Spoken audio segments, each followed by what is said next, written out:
Hello, my name is Richard Meehan, and I'm a civil engineer working for some years since the 1960s on the design, construction, and safety analysis of dams, including mining tailings dams, such as the one I'm going to discuss here.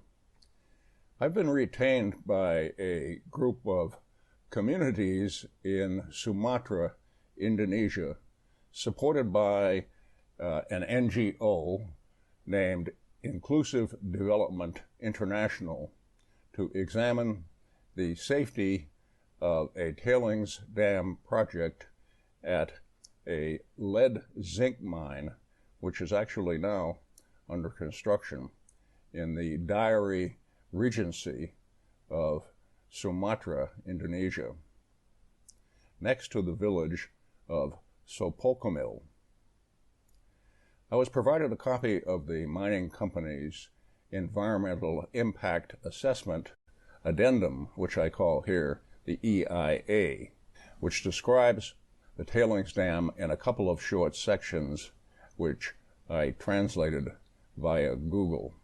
Before we get going here, I want to mention that the results of my work investigation are summarized in a 7-minute video, YouTube video, which you can see. The link is provided elsewhere on this website.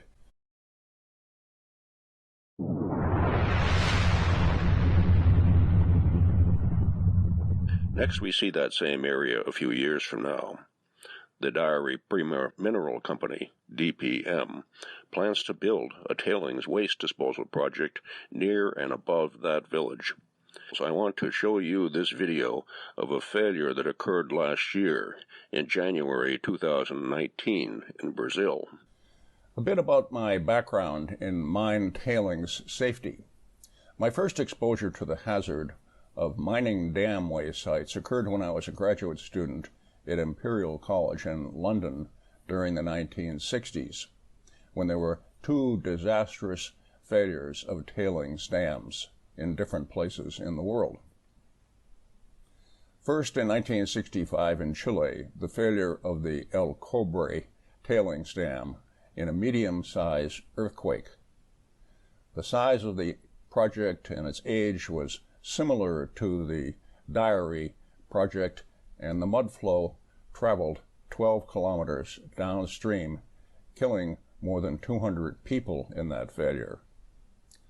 The second project was a mine waste dump in active use for 8 years on a hillside above the town of Aberfan in Wales, which failed in 1966. You're seeing here at Aberfan 150,000 tons of this black mud, which flowed down the hill and obliterated a school with more than 100 children.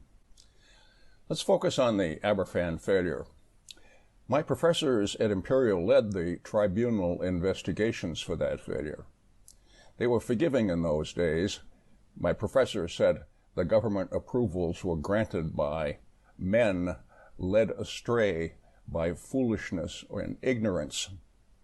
Not the same spirit today, when the Brazilian mining company executives at Brumadinho failure are being charged with murder.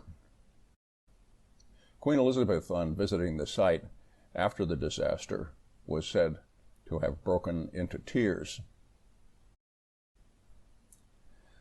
By the way, compared to that 150 tons you see here, the DPM tailings project, to be built 400 meters above the village of Sopokomil, compared to Aberfan, is 10 times larger in its first 8-year phase and 30 times larger in the ultimate 30-year phase, which the company shows on its engineering drawings in the EIA, in which I show in my illustration here. At the time when Aberfan occurred, as I say, I was a graduate student at Imperial College in London, and it made a tremendous impression on me, particularly as I myself had been working for several years before that in Southeast Asia, designing and building a dam in Thailand myself, and had run into my own problems in the course of the design and construction of that project. I had learned in my work that flow of underground water could be very dangerous to the safety of dams, and I did my research at Imperial in London on exactly that topic. And that, to my amazement, was what caused the Aberfan failure. Heavy rainfall flowing beneath the ground under the waste, even without an earthquake. After my graduation in London, I was located for many years in California. I had my own consulting office, and I also did university teaching there for about 30 years. And during that time, I was involved in site selection, design, and safety analysis of many dams and mining waste disposal projects in my own home state of California, and also in Canada and in Chile, a country like Indonesia, famous for its earthquakes and its mines. Has tailing dam safety improved since the 1960s? The safety record for tailings dam has been bad. Here's a partial list of tailings dam failures over the years. And there are many more of them continuing on to this very day. Just Google tailings dam failure and look at the images that come up on Google.